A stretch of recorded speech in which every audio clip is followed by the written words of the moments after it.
Yo, Prof here.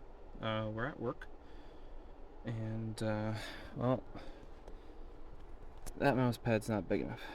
It is a nice C4 engine, but it's like 8 by 10, if that. That's like the OG size mouse pad. There's the freebie they give us at work that's essentially a coaster at this point. And here's what we're gonna give a shout out.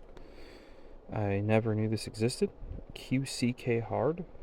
SteelSeries made a hard pad. They used to be one of the go-tos for hard pads. And in this case, it looks like they made a hard pad and then just used the QCK branding because that's one of their few products that they still have alive from back in the day. So this would not be big enough for my home use, as it's only 10 by 12 or 12 by 10, whatever you want to call it. But that might be perfect to fit right there and at least give me a little bit more mousing space. Also, with how old this is, it's starting to shed the Teflon off the top of it. I've only had the Viper V2 Pro here today, really. So it's not doing it right now. By the end of the day, it would be, though. You can see some of it building up here. What I do is take like a razor blade and just run it along there really carefully, and I'll just pick it off. It's still nice and slippery, but it's just something you kind of deal with these pads as they age. And being that I have to keep my mouse in such a small area there and keep having to readjust myself, I'm wearing it faster than a larger pad. So I'd never heard of. I was ordering a bunch of accessories from SteelSeries, like stick-on grips and some random USB cables, and I saw this on there, and it wasn't too bad of a price.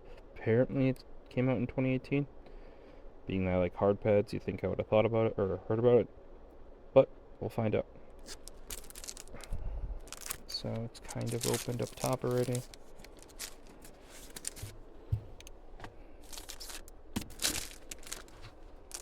These skills.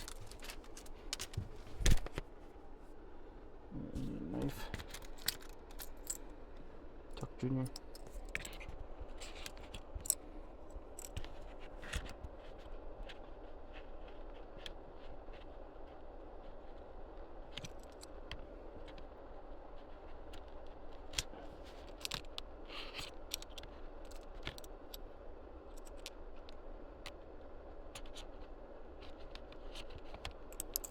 Alright.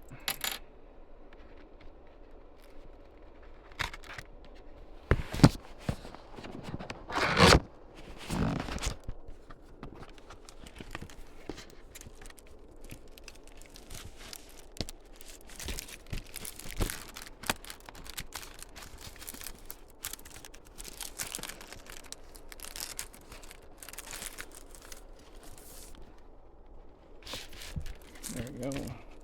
It's pretty thick. What does it say on the back here? 3mm. Yeah, that's decently thick for a hard pad. Polypropylene surface. Pinpoint accuracy. Non-slip rubber mat. Yeah, it looks pretty non-slip from what I've seen so far. Yeah, so this seems like they're trying to say, oh, it's the best sold mat since 2001. Yeah, they know the QCK is not a hard pad. There's QCK and the QCK Heavy, which they kept. Even the current QCK is a bit different than the original. The Heavy is the one you guys want if you want the original QCK. That is unchanged. There was only ever one bigger, and that was the QCK Mass. That was just physically. Alright. There we go. Looks like what I would call a 2-ply plastic pad. And what I mean by 2-ply is there are 2 layers. So we can get that in focus.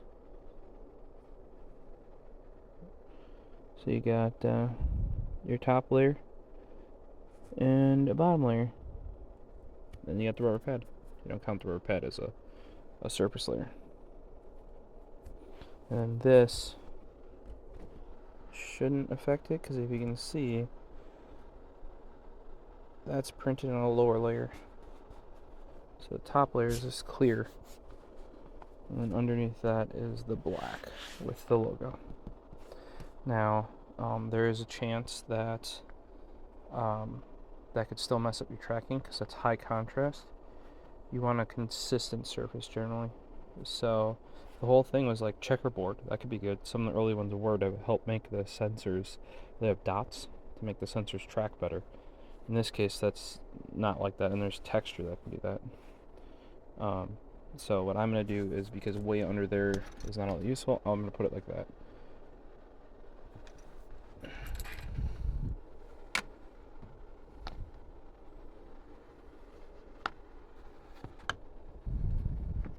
And for anyway, it's textured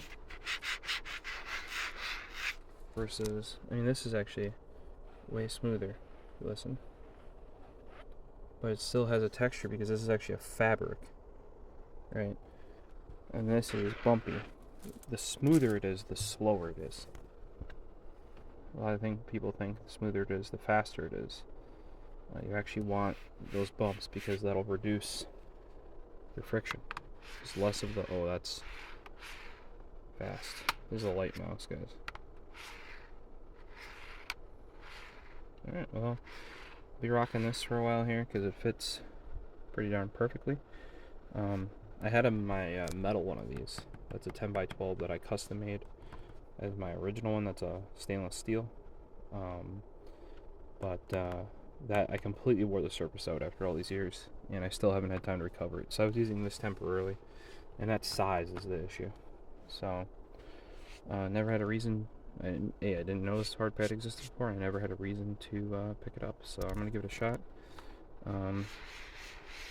That is a fast pad. I'm more on the hard, smooth side. I like it to be slick like this. It's very slick because it's Teflon, but it's not just getting near frictionless. So we'll see how it goes. Let me know what you guys think here. Let me know if you guys use hard pads down below in the comments. Most of you probably don't, and if you haven't, give them a shot. There are some options nowadays that are bigger than this 10x12. Because I know for many of you, you're used to these really, really large pads. Another thing is if you notice, none of these are desk pads. A bunch of people down there have them. Why would I cover up a third or more of my pad with a keyboard and a wrist rest to have the same or less amount of space for mousing? A lot of those are also not very tall too, and that's minimum height right there for me, is the 10. A lot of them aren't even that tall. Alright, well, let me know your thoughts on that down below in the comments. See you in the next video. Peace.